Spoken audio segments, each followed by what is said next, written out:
Hello, dear listeners. Welcome to another interesting topic here on the English Globe.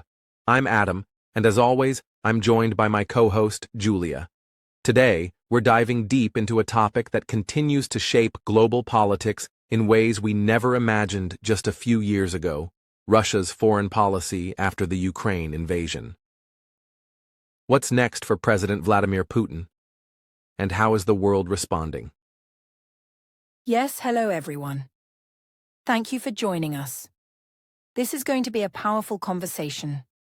Russia's war in Ukraine was not just a regional conflict. It completely rewired Russia's global relationships. From its ties with China and Iran to the collapse of relations with Europe and the US, Russia is rethinking everything. And with so many sanctions, diplomatic rifts, and military lessons, there's a lot to unpack. This is an extremely important topic, especially for those of you interested in international relations, geopolitics, or just understanding the future of global power dynamics. What Russia does next could impact energy prices, global alliances, and even how smaller nations align themselves diplomatically and militarily in the coming years. Absolutely. And before we begin, dear listeners, we kindly ask you to hit that like button if you find this content valuable. It helps our channel grow and brings these important conversations to more people. Also, don't forget to subscribe to the English Globe for weekly podcasts on current global issues. We cover politics, economics, security, and international news, all in clear and simple English. Yes, and we want to know where you are listening from. Are you tuning in from Europe, Asia, Africa? Leave us a comment below and tell us your country and your thoughts on today's topic. What do you think of Russia's role in the world right now? Has your country been affected by the war in Ukraine or Russia's foreign policies? We'd love to hear your opinions. Now let's get started. When Russia invaded Ukraine in February 2022, it shocked the world. Most people thought it might be a short operation or political pressure tactic. But what happened was a full-scale war that's lasted over 2 years now. It has led to thousands of deaths, massive destruction, and the largest refugee crisis in Europe since World War II. But beyond the battlefield, something else happened. Something even more lasting. Russia's place in the world changed. It's now cut off from many Western economies. Diplomatic ties with the EU, UK, and the US are nearly frozen. NATO is expanding even more. And at the same time, Russia is growing closer to countries like China, Iran, and even North Korea. And that's the big question. Is this a temporary reaction to Western pressure, or is it the start of a long-term change in Russia's foreign policy direction? Is Russia turning its back on the West forever? And if so, what does this mean for global peace, security, and economic cooperation? These are the questions we'll be asking today.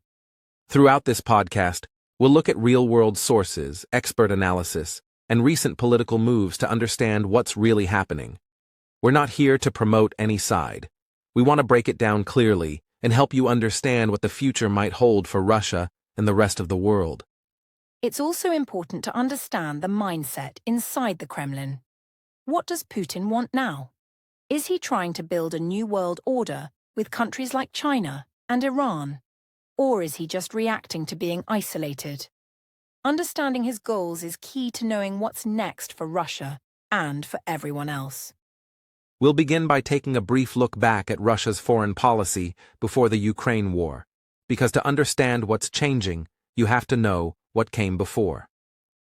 Then we'll explore how the war impacted Russia's global ties, its turn to the global South and Asia, the rising relationship with China, its role in the Middle East, and finally, what Putin might be planning next.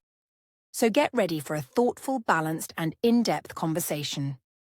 If you're studying international relations or just trying to improve your English through real-world topics, this is a perfect episode for you. Stick with us until the end.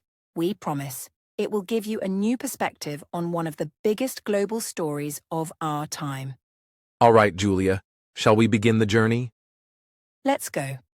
In the next section, we'll go back in time to look at Russia's foreign policy after the fall of the Soviet Union. What shaped it, who influenced it, and how it led us to this critical moment in 2022 and beyond. You don't want to miss it. And one last reminder before we continue, if you enjoy today's podcast, share it with a friend who's interested in global affairs or English learning. Let's grow this global learning community together. We appreciate your support. Before we examine the changes caused by the Ukraine invasion, we have to understand what Russia's foreign policy looked like after the collapse of the Soviet Union in 1991. This is important because it shows us the foundation of today's policies. In the 1990s, under President Boris Yeltsin, Russia was trying to build a new identity.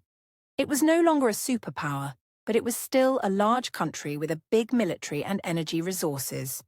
Exactly, Julia. In the early 1990s, Russian foreign policy focused on rebuilding relations with the West.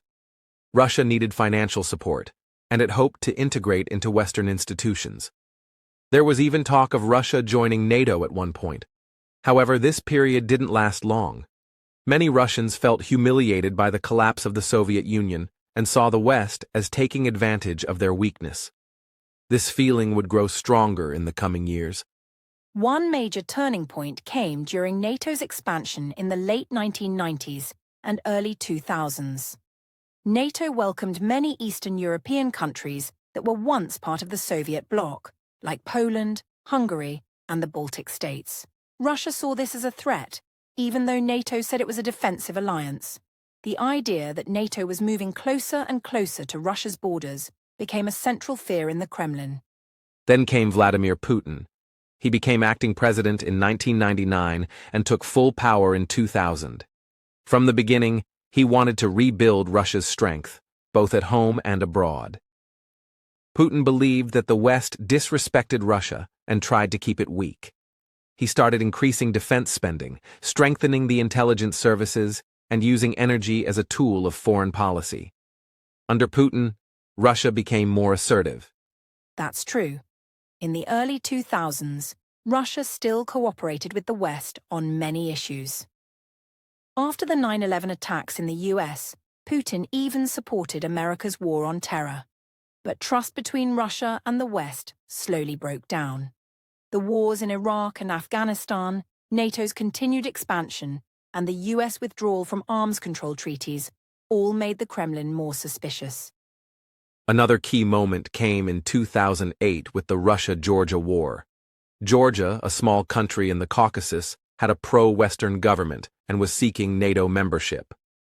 When conflict broke out in South Ossetia, a disputed region, Russia invaded Georgia and recognized two separatist areas as independent. This sent a clear message.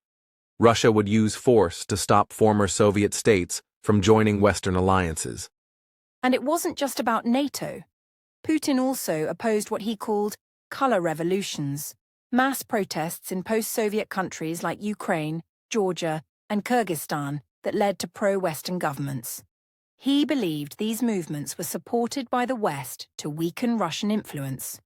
So Russian foreign policy became focused on maintaining control over its neighborhood, especially Ukraine and Belarus. By the time we reached the 2010s, Russia had developed what some experts called a great power mindset. Putin no longer saw Russia as just a regional player. He wanted it to be respected globally. That's why Russia became more active in the Middle East, especially in Syria, where it supported Bashar al-Assad's government. It also tried to build closer ties with China and other non-Western countries. In 2014, Russia made its boldest move yet. It annexed Crimea from Ukraine. This shocked the world. Western countries responded with sanctions, but Putin's popularity inside Russia soared. He presented the annexation as correcting a historical mistake. He claimed Crimea had always been Russian and that the West was supporting a hostile government in Kiev. This was when Russia's foreign policy truly entered a new phase. The Kremlin realized it couldn't rely on the West for respect or cooperation. Instead, it focused on sovereignty, military strength, and partnerships with non-Western states. Russia also used disinformation, cyber attacks, and energy supply as tools of influence.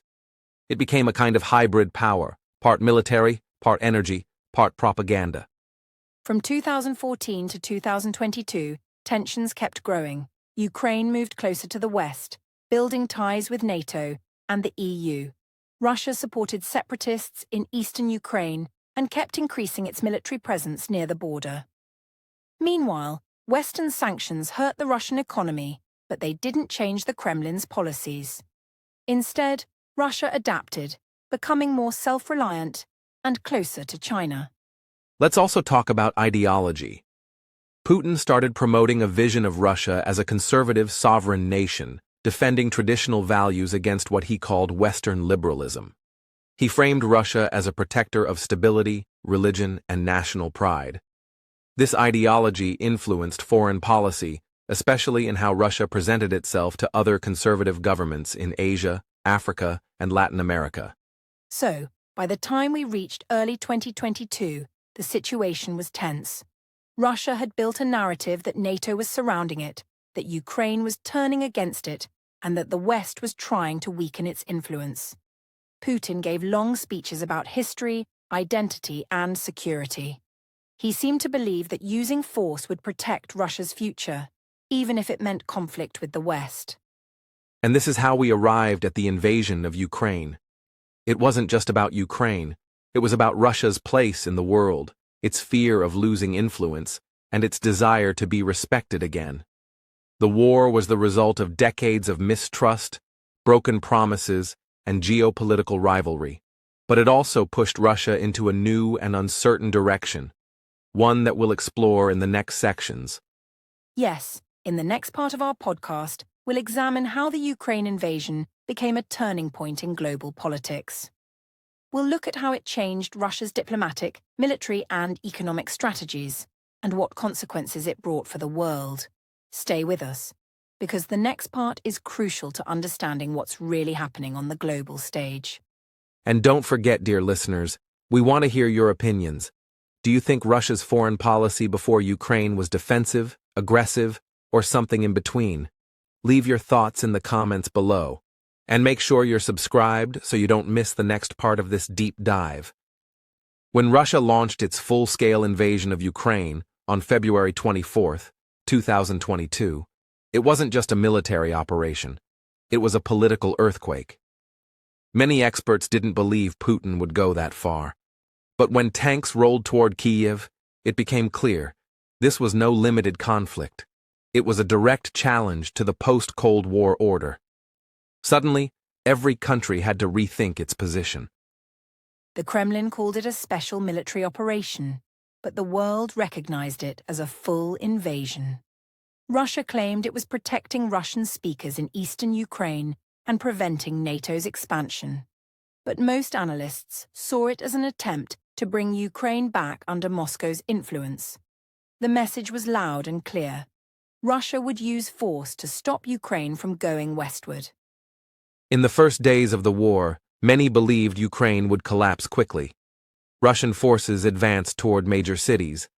But Ukrainian resistance, supported by strong leadership from President Zelensky and significant military aid from the West, surprised everyone.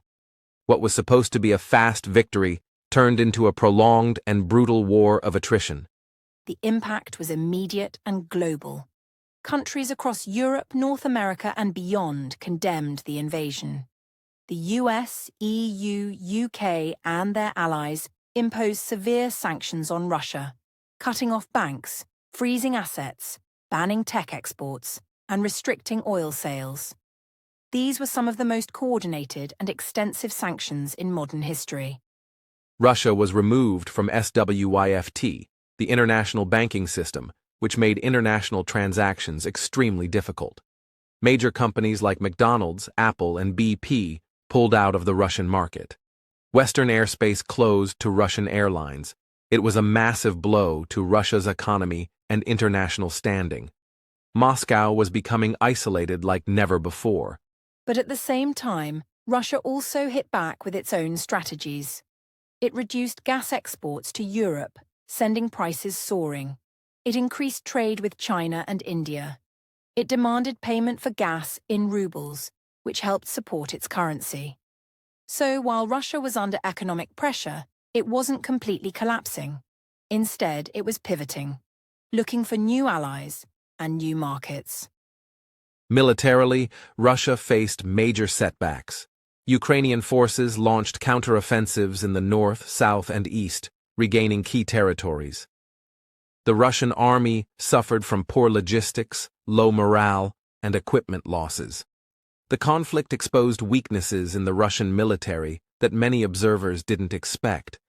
It also led to massive casualties on both sides. One of the most significant outcomes was NATO's reaction. Countries that were once neutral, like Finland and Sweden, decided to apply for NATO membership. This was a major change. Instead of weakening NATO, the invasion actually strengthened it.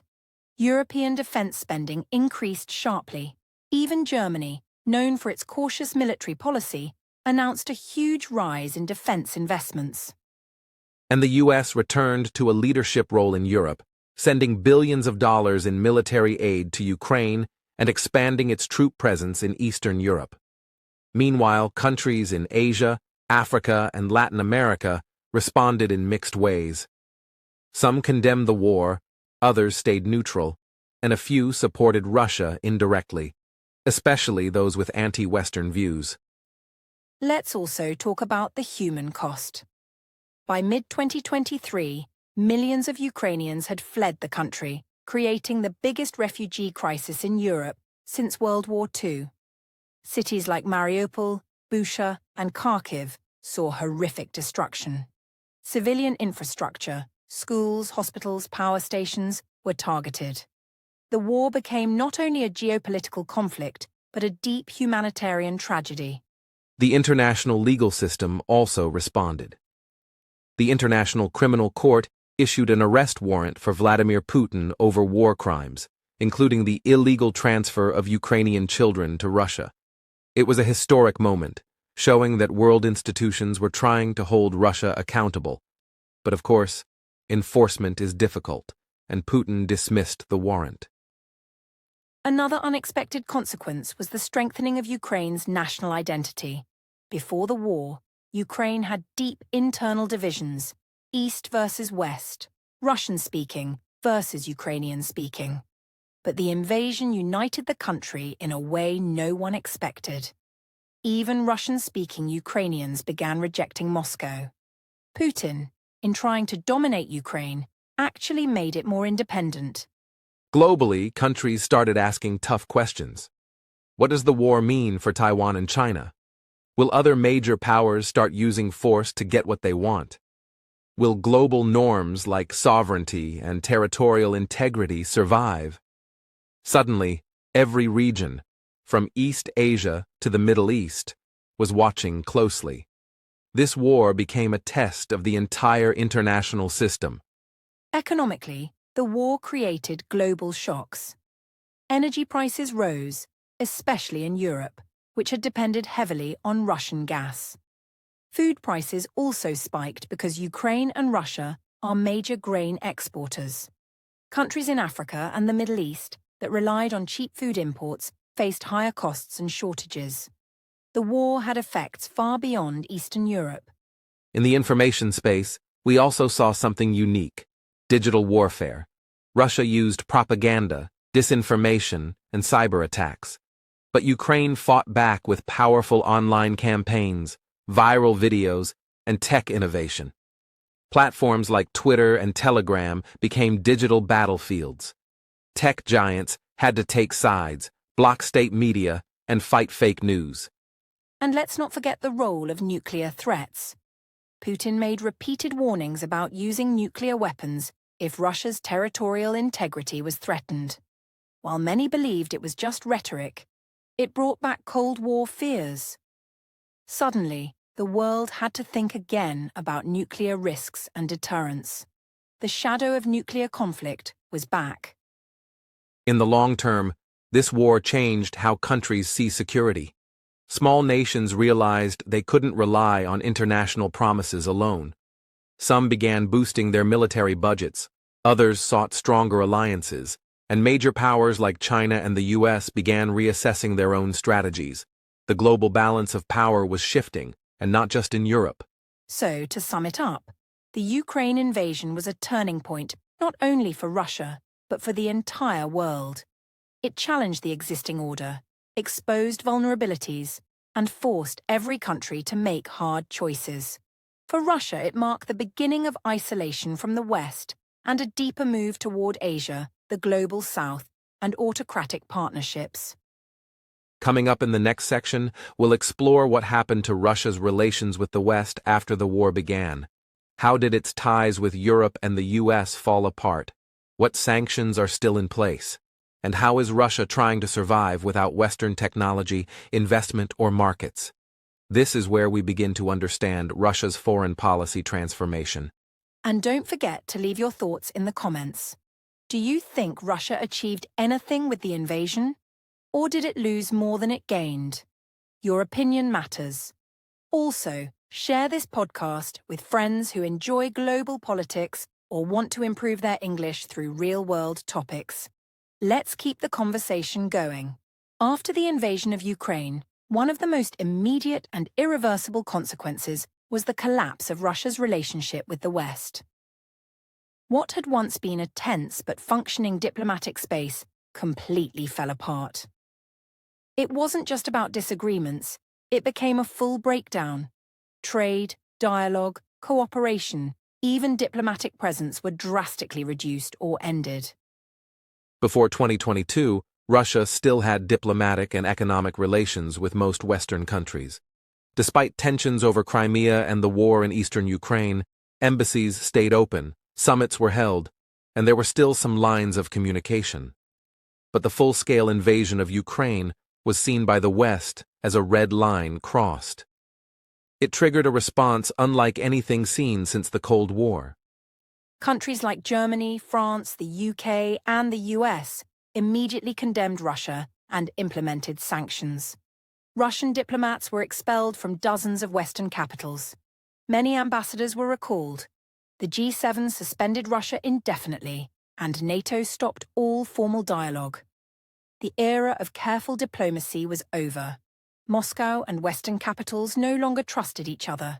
The European Union played a key role in this breakdown. Brussels quickly passed multiple rounds of sanctions targeting Russian banks, oil exports, military companies, and oligarchs. Billions of dollars in Russian assets were frozen, including central bank reserves held abroad. The EU also stopped exporting advanced technology and restricted Russian state media inside Europe. Russia's energy relationship with Europe also came to an end. For decades, Russian gas flowed to Europe through pipelines like Nord Stream. But after the invasion, Europe began rapidly cutting that dependence. Germany halted the Nord Stream 2 project. Over time, gas imports were reduced dramatically, and Europe began buying more liquefied natural gas from the US, Qatar, and others. This created serious challenges for both sides. Russia lost its largest and most stable energy market, while Europe had to face a sharp rise in prices. It was a painful divorce, but it changed the future. European leaders began calling energy independence a matter of national security, and for Russia, it meant turning eastward, especially toward China and India. NATO, which Russia had long accused of threatening its security, became stronger than ever. The war in Ukraine gave it a new purpose. Troops were reinforced in Eastern Europe. Finland and Sweden, once neutral, applied to join. Defense spending rose sharply, especially in Germany and Poland. NATO also expanded military exercises and intelligence sharing. Ironically, Putin's aim was to stop NATO's expansion, but his actions caused exactly the opposite.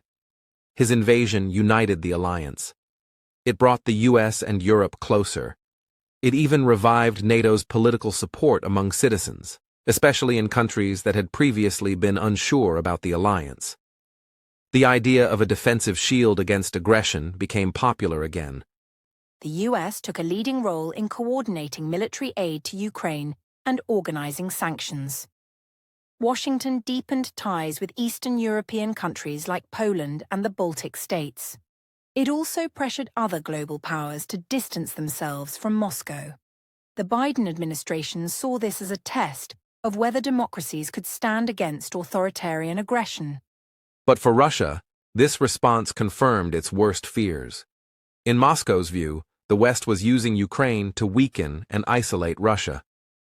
Kremlin officials spoke of a hybrid war, not just military, but economic, cultural, and technological. They accused the West of trying to destroy Russia's economy, collapse its government, and erase its influence from the world stage. This perception led to a strong ideological shift inside Russia. The Kremlin began framing the conflict as a civilizational battle.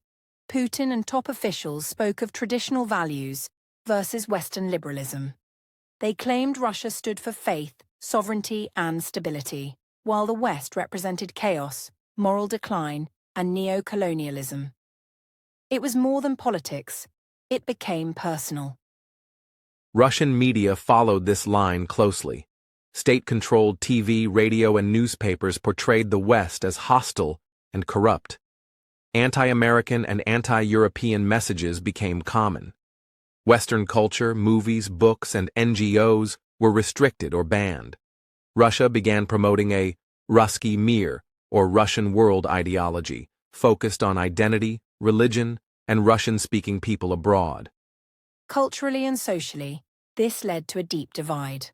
Russian youth who had once traveled to Europe, studied abroad, or worked with international companies suddenly found themselves cut off. Visa bans, flight restrictions, and broken educational programs isolated a generation. Many young Russians fled the country, especially during military mobilization orders.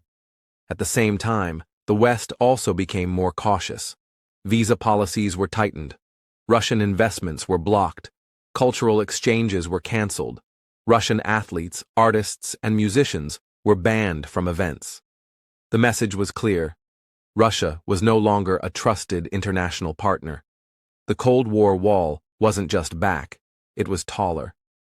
The cyber and tech sector also became a battleground.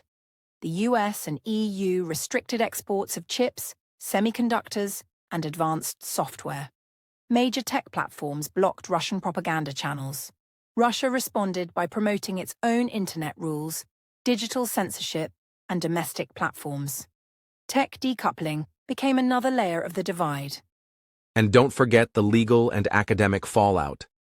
Western universities cut ties with Russian institutions. Russian scholars were removed from editorial boards.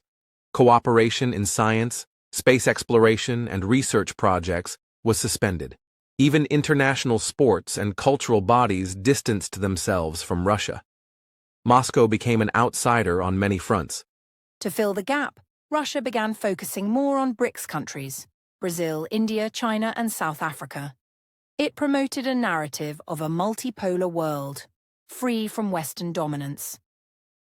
Russian leaders praised the rise of Asia, the Global South, and new economic institutions like the New Development Bank.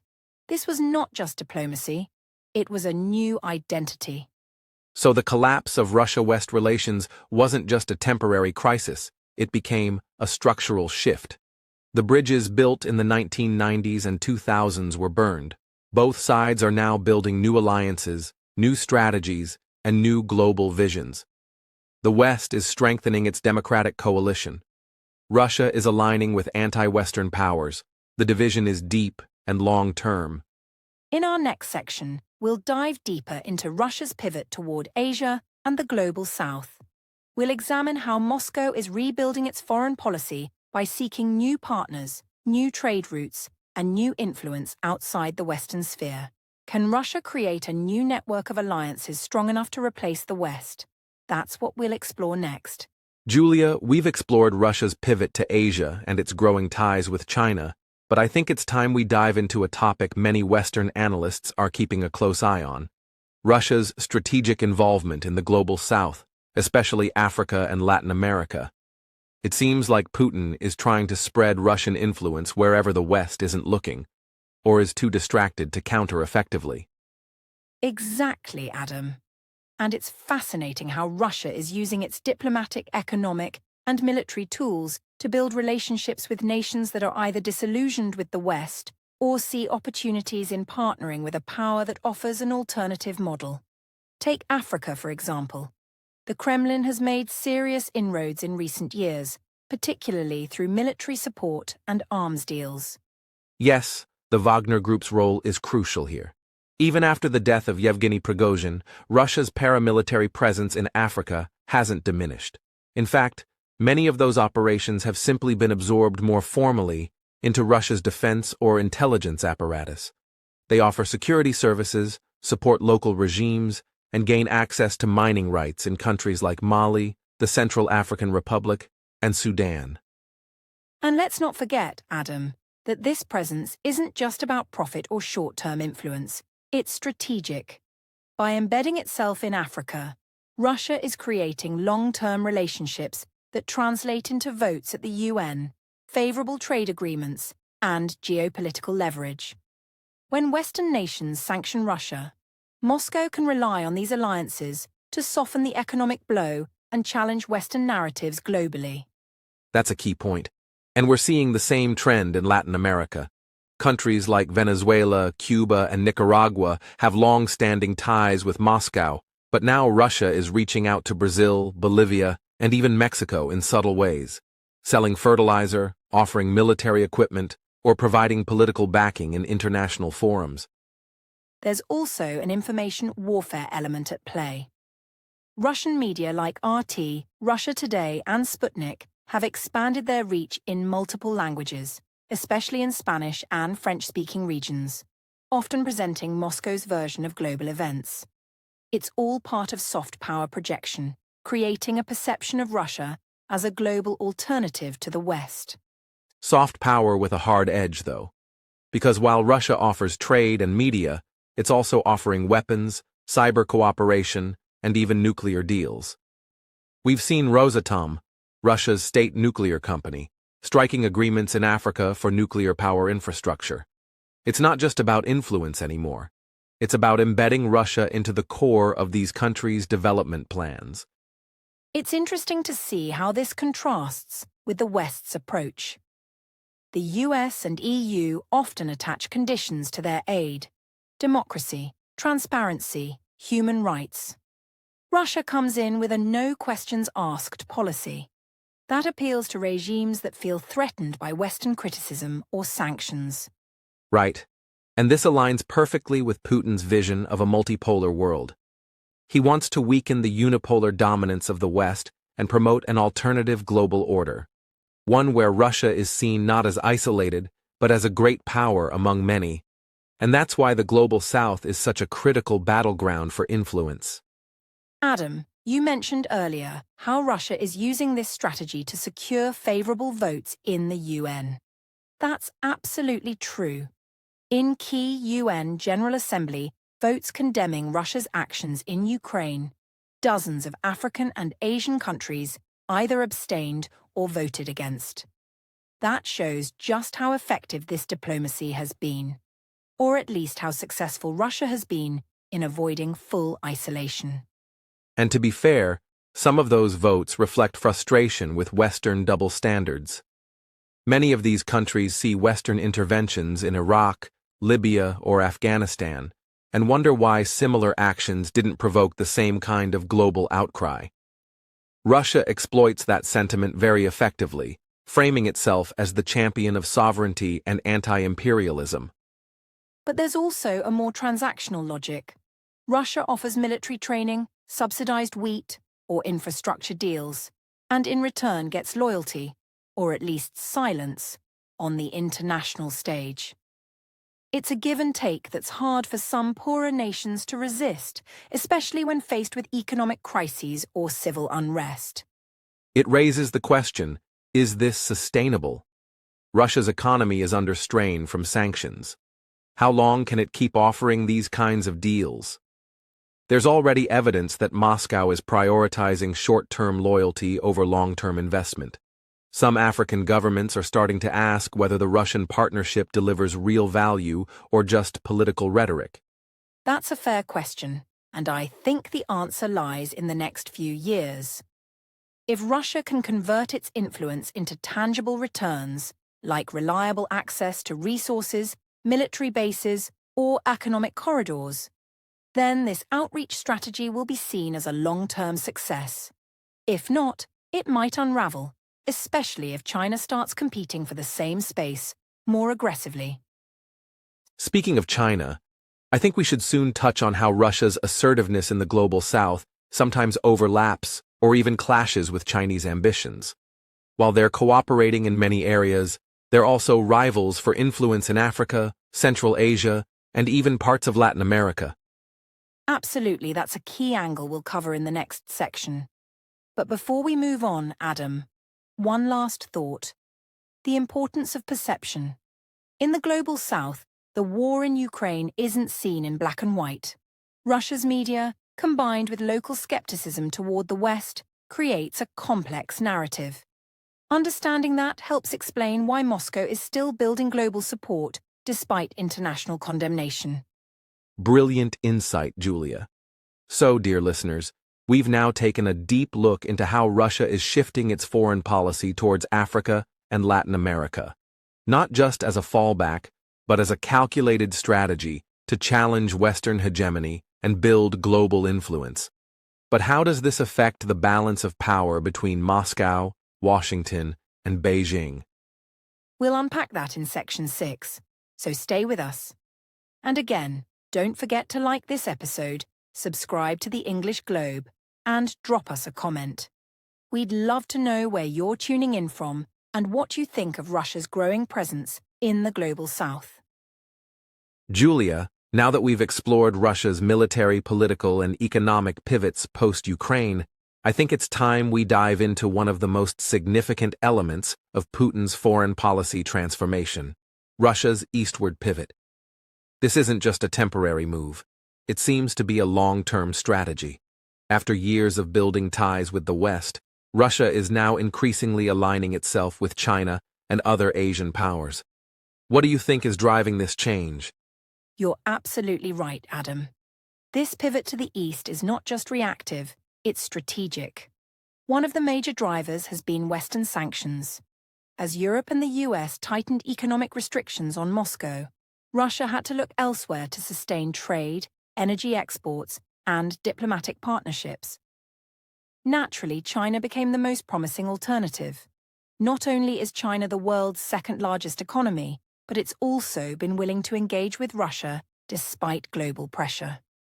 The two nations have even described their relationship as having no limits. That no-limits declaration from 2022 was a bold statement. Since then, we've seen a series of high-profile meetings between Putin and Xi Jinping. There have been joint military drills, expanded trade agreements, and coordination in the UN Security Council. For instance, China hasn't directly condemned Russia's actions in Ukraine. Instead, it has positioned itself as a somewhat neutral actor while maintaining strong economic ties with Russia. Energy trade has especially boomed. Russia is now China's top oil supplier, surpassing even Saudi Arabia. Exactly. And let's not forget about gas. The Power of Siberia pipeline is a major example of how Russia is redirecting its natural gas from Europe to Asia. The second phase, Power of Siberia 2, is expected to significantly increase those exports. It's clear the Kremlin is trying to reduce dependency on Europe by building new infrastructure to serve Asian markets. This isn't just economic, it's geopolitical. Moscow wants to create a multipolar world where Western dominance is diluted by strong Eastern alliances. Right. But there are some complications, too.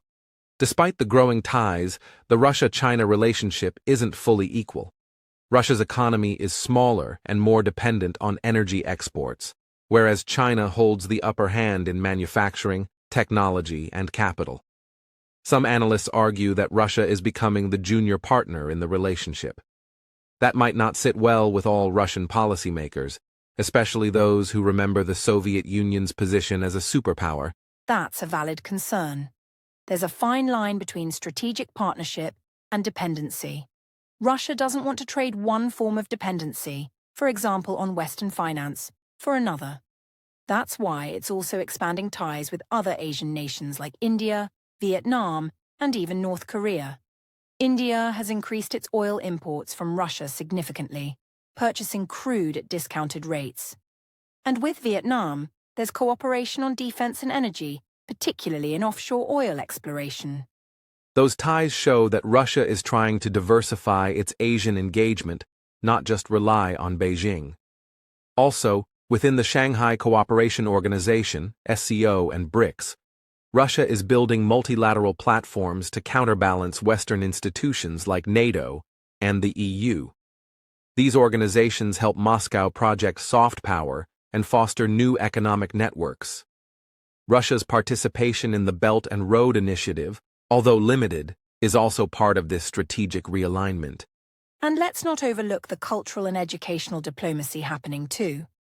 Russian universities are opening branches in Central Asia, and there's been a push to increase Russian language education in former Soviet republics. All of this aims to maintain influence in a region that is increasingly looking toward China for trade and investment. So Moscow is trying to keep its foothold by using historical ties and soft power tactics. But here's the big question, Julia. Can this pivot to the East really replace the depth of engagement Russia once had with the West? We're talking about decades of integrated trade, financial systems, and cultural exchanges that were abruptly cut off. Even if Russia boosts ties with China and India, will that be enough to fill the gap left by Europe and North America? Honestly, I think it's a mixed bag. In the short term, no, there are just too many losses, especially in terms of advanced technology, financial services, and high-end consumer markets. However, in the long term, if Russia can build sustainable ties with growing economies in Asia, develop its domestic capabilities, and become more self-reliant, then maybe yes. But it's a long road, and a lot will depend on how stable and mutually beneficial those Eastern partnerships really are. I completely agree. So far, we've seen some promising signs, but also challenges.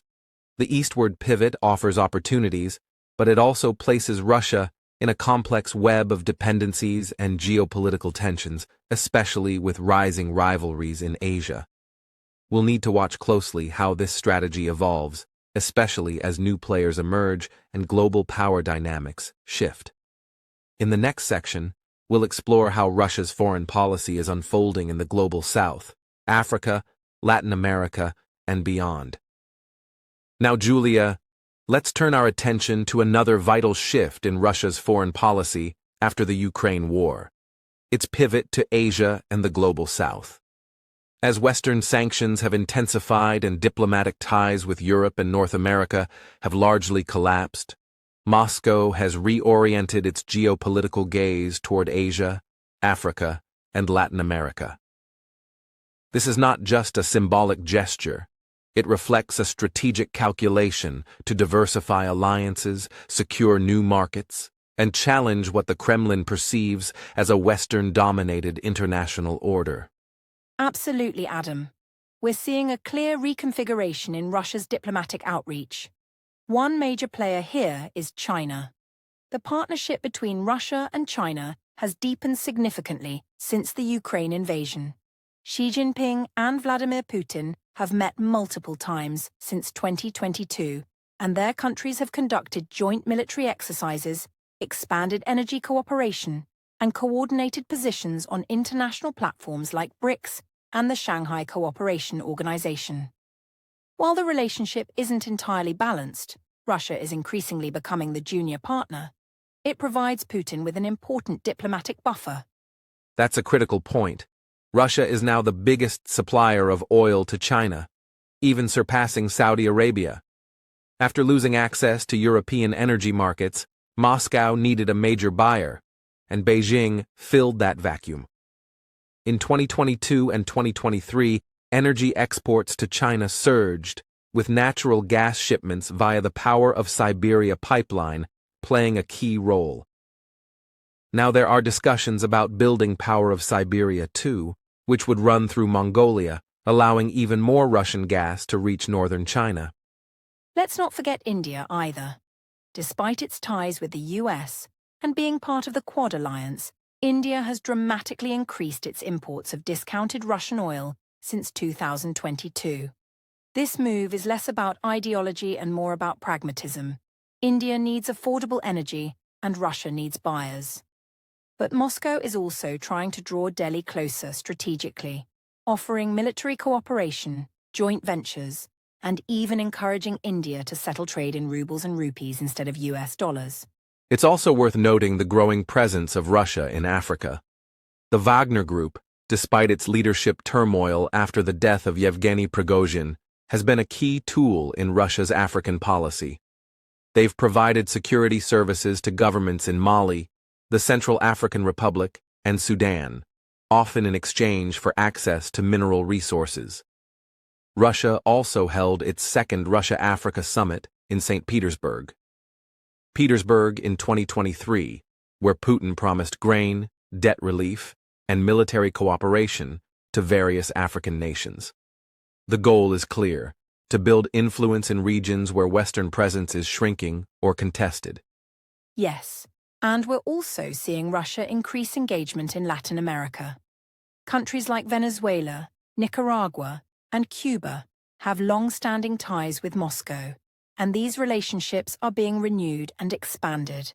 In 2022 and 2023, Russian delegations visited several Latin American capitals, offering military training, cyber cooperation, and economic aid. Even though these countries are economically fragile, they offer symbolic support to Russia's global narrative of resisting Western hegemony. But this pivot is not without risks. Many of these new partners are unstable or economically weak, which limits the long-term benefits for Russia.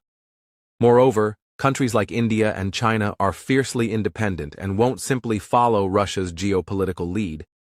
China, in particular, has shown it will prioritize its own interests, even abstaining from direct military support for Russia or fully endorsing its Ukraine invasion. That's true, and there's also a technological gap. Russia used to rely heavily on Western and Japanese technology, especially in sectors like microelectronics, advanced machinery, and energy infrastructure. By pivoting to Asia and the global South, Russia is now trying to replace this with Chinese or domestic alternatives. But this process is slow and often less efficient.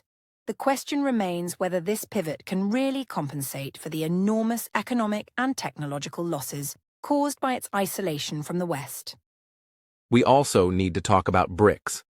In 2023, the group expanded to include new members like Egypt, Iran, and Ethiopia, signaling a broader effort to create a multipolar world.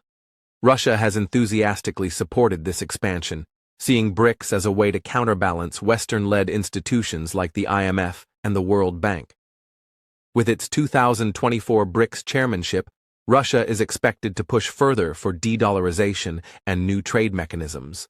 But again, the unity of BRICS is often more rhetorical than real, with deep disagreements between member countries. Exactly. So, to sum up this section, Russia's foreign policy is undergoing a major reorientation. The pivot to Asia, Africa, and Latin America is real and growing, but it's also fragile and full of contradictions. While the Kremlin hopes to build a new coalition of non-Western powers to challenge US dominance, many of these partnerships are transactional rather than transformational. Whether this new strategy can sustain Russia's global influence in the long term is still uncertain. And dear listeners, we want to hear from you. What do you think about Russia's pivot to the global South and Asia? Do you think these new alliances will work in Russia's favor? Or are they a short-term fix to a deeper strategic problem? Let us know your thoughts in the comments below, and don't forget to like this video and subscribe to the English Globe for more in-depth discussions like this. Julia, as Western nations continue to isolate Russia through sanctions and political pressure, it's no surprise that Moscow has begun turning eastward to forge stronger ties with countries that are either neutral or outright supportive. And at the center of this pivot to Asia, We see two giants, China and India, playing increasingly critical roles in Putin's foreign policy calculations. Absolutely, Adam. In fact, this shift was visible even before the Ukraine war. But after 2022, it accelerated dramatically. With Europe cutting down on Russian energy imports, the Kremlin had to redirect its oil, gas, and coal exports somewhere.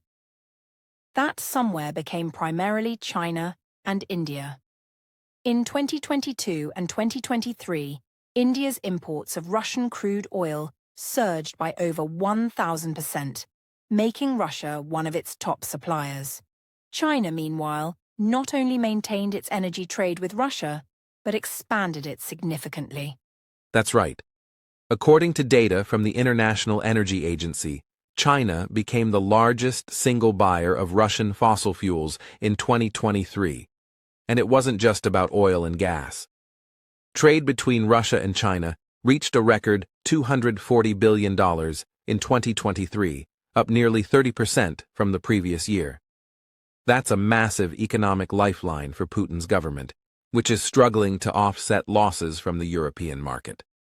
But while Russia is leaning heavily on China economically, this relationship is far from equal. Beijing is increasingly in the driver's seat. Chinese companies have been able to extract major discounts on Russian oil, and Beijing has avoided crossing red lines by providing only limited technology or military assistance. They're strategic. They want Russia as a partner, not a liability. Exactly, Julia. And that brings us to the strategic imbalance growing between Moscow and Beijing. Russia once viewed itself as a global power equal to the West and even China. But with the ongoing war draining its economy and military resources, Moscow is now more dependent on China than ever.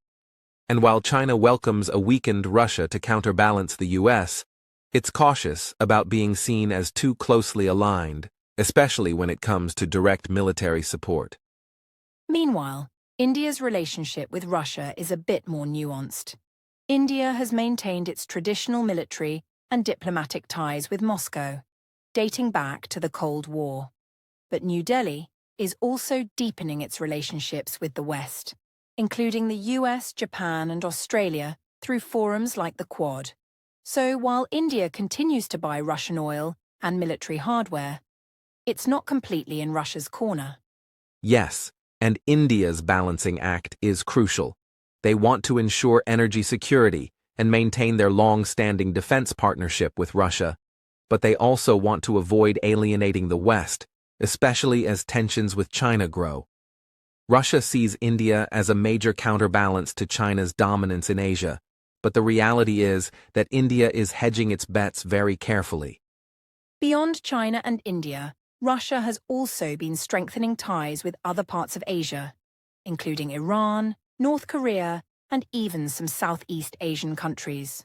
Moscow has held joint military exercises with China and Iran in recent years, and it's been seeking arms deals and diplomatic recognition from countries that are generally anti-West or non-aligned. That's true. One notable example was the 2023 North Korea-Russia summit, where Putin met Kim Jong-un and discussed military cooperation.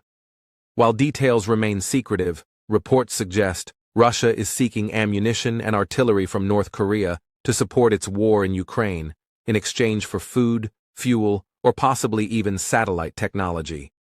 This highlights how desperate Russia has become to secure international support wherever it can find it.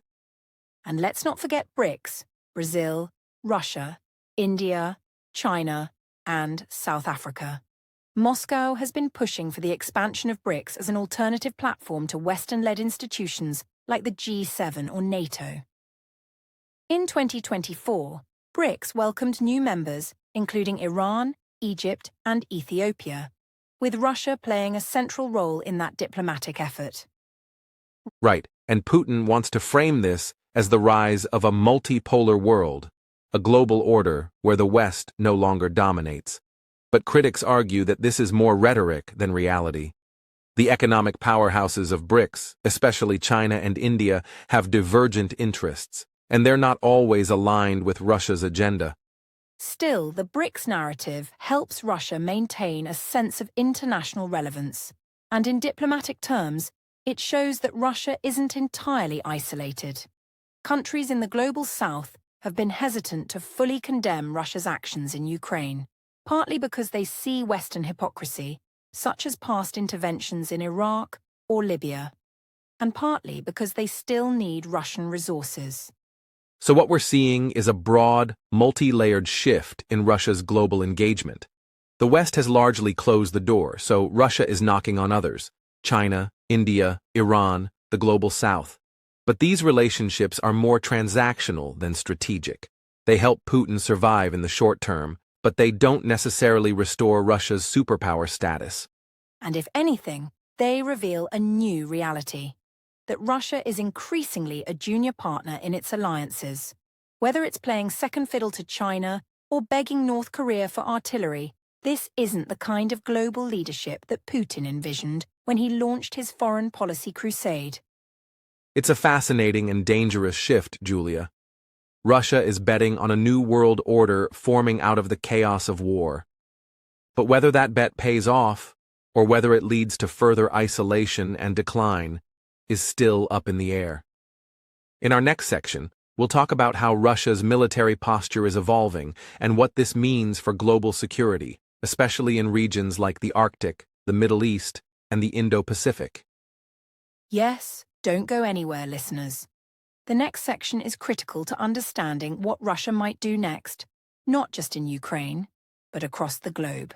So, Julia, now that we've covered Russia's shifting alliances and military recalibrations, let's focus on another vital element: its economic future. Sanctions have been the Western world's primary tool for countering Russia's aggression in Ukraine. But the real question now is, how long can Russia sustain its economy under such pressure? Or, perhaps more importantly, can it transform its economy enough to become sanctions-resistant? Exactly, Adam. The West hoped that unprecedented economic sanctions, like disconnecting Russian banks from SWIFT, freezing foreign reserves, and banning critical exports, would paralyze Moscow. While the initial shock was severe, Russia's economy didn't collapse. In fact, Putin has turned this crisis into an opportunity to de-dollarize, boost domestic industries, and pivot more deeply toward Asia, the Middle East, and Africa. The ruble remains volatile, but it has stabilized in part due to capital controls and trade diversification. That's true. Russia has started trading more in yuan, rupees, and even gold. It's also building parallel financial infrastructure to work around the Western-controlled systems. We've seen Moscow deepen cooperation with countries that have historically resisted U.S. influence, like Iran, Venezuela, and even North Korea, to exchange goods outside the dollar-based system. Julia, how sustainable is that shift? Well, there's a limit. Russia's economy still heavily depends on hydrocarbons, and while China and India have picked up a large share of Russian oil, it's being sold at discounted prices. That reduces revenue. Moreover, Russia faces a technological bottleneck, with semiconductors, aviation components, and software becoming increasingly difficult to procure. Even domestic production is affected because modern Russian industries relied on Western technology and spare parts. Right. And yet, the black market for technology has expanded. For example, Russia has reportedly been importing chips and drone parts via third-party countries like Turkey, the UAE, and Kazakhstan. Western intelligence agencies are aware of these routes, and there's a growing debate about tightening secondary sanctions. But then again, cutting off entire regions could backfire economically and politically. Absolutely. And we shouldn't ignore the resilience of Russian SMEs, small and medium enterprises, that have adapted remarkably under pressure.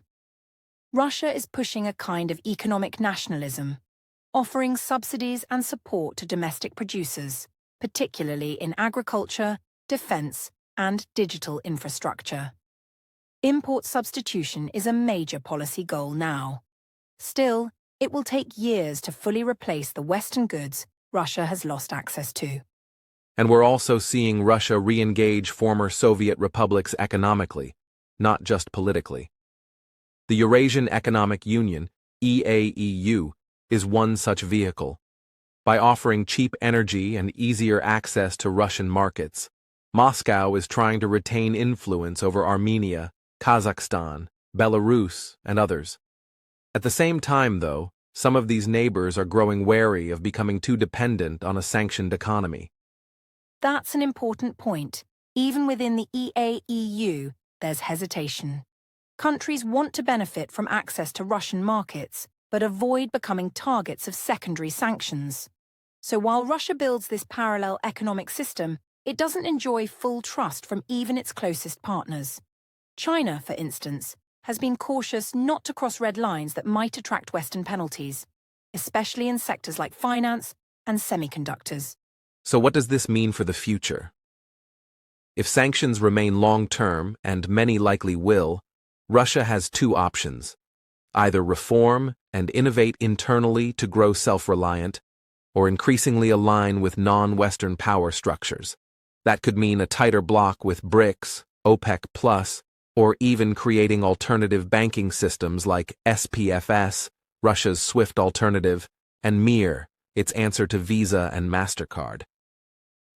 Let's not forget the social cost. Inflation has hit food and consumer goods. Many Russians are experiencing economic strain, especially in rural areas. There's also a growing brain drain, with skilled professionals leaving the country.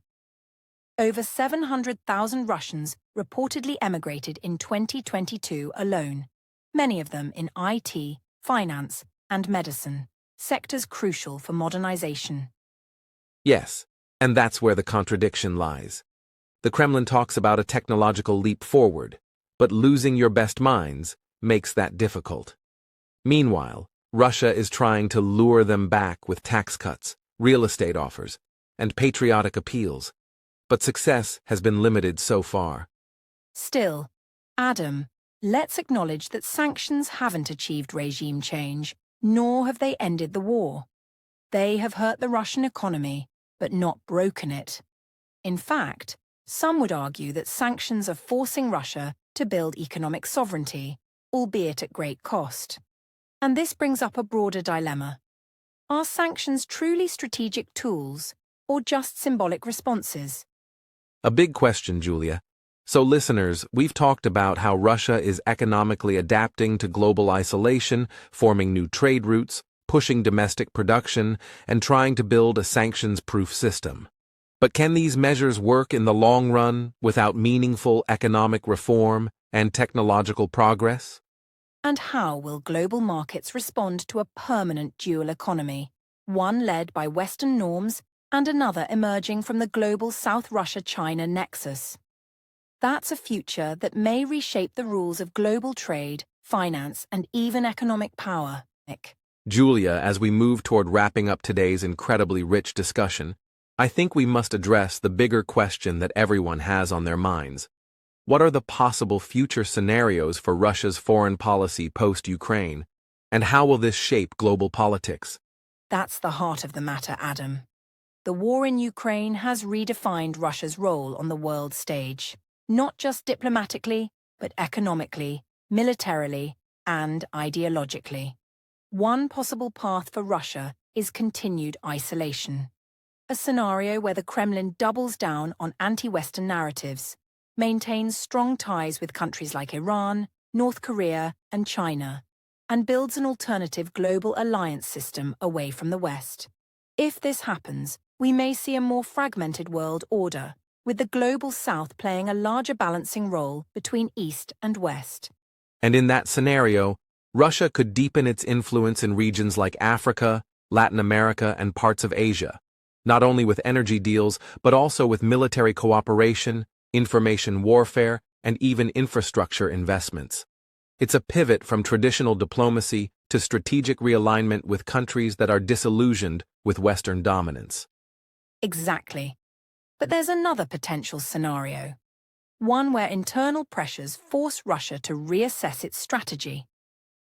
Think about the economic toll: inflation, loss of Western investment, brain drain, and a declining ruble. If domestic unrest increases or if key elites start to lose faith in the war's long-term benefits, Putin's hand could be forced. A change in leadership may, even if unlikely, might reset Russia's foreign policy doctrine. That would be a major shift. Imagine a post-Putin Russia that's looking for reconciliation. It would be welcomed cautiously by the West, but the rebuilding of trust would take years, even decades. However, if that happens, international institutions like the UN, NATO, and the EU would need to rethink their strategy too, from containment to engagement. That's true. And we shouldn't overlook China's role. China has carefully watched how the West has responded to Russia. If Russia weakens too much, China could either step in as a bigger partner or become more cautious about its own foreign policy ambitions, like Taiwan. In many ways, how Russia navigates the next 5 years will influence China's global behavior. That's a great point. Also, let's talk about technology and the future battlefield. The Ukraine war has shown us that modern conflicts now include cyber warfare, satellite surveillance, drone strikes, and information campaigns through social media. Russia has both used and suffered from these technologies. How it invests in its military and information technology in the coming years will redefine how conflicts are fought in the 21st century. Yes, and from a security standpoint, Europe is changing rapidly. NATO is expanding, defense budgets are rising, and countries like Finland and Sweden are now active members of a defensive bloc. This has long-term implications. Russia's aggressive policies have ironically unified Europe in ways we haven't seen in decades. So even if Russia wants to reset later, it may find itself locked out of its previous spheres of influence. And energy politics. We can't forget that. Europe is decoupling from Russian energy. While Russia has found new customers in Asia, it's losing long-term leverage over Europe. That leverage used to be central to Russia's diplomatic power. Now, countries are investing in renewables and alternate sources to avoid dependency. That's a massive strategic loss for the Kremlin. So, Adam, in your view, what's next for Putin personally? What is his endgame? Great question, Julia. I think Putin is playing a historical role in his own mind, not just as a leader, but as the man who restored Russia's greatness. But the question is, greatness at what cost? The war in Ukraine has already diminished Russia's global image in many parts of the world. His next move, whether it's escalation, negotiation, or strategic pause, will determine how he is remembered. That's powerful. And for the world, it's a reminder of how quickly global alliances and ideologies can shift. The Russia-Ukraine war is not just a regional conflict. It's a test for the international order, for diplomacy, and for the resilience of democratic values. Listeners, we've gone deep into the geopolitics, future scenarios, and implications of Russia's foreign policy post-Ukraine. There's still a lot to unfold in the coming years, and we'll keep watching closely. We want to thank all of you for staying with us through this important conversation. Yes, thank you so much. And please let us know your thoughts in the comments. What do you think is next for Russia? Will Putin continue down this path, or will the tides shift? And how will the world respond? Don't forget to like this video, share it with friends, and subscribe to the English Globe for more insightful podcasts. We're here every week discussing the most pressing international issues in clear English to help you stay informed and improve your language skills. Until next time, stay curious, stay informed, and stay connected to the world around you.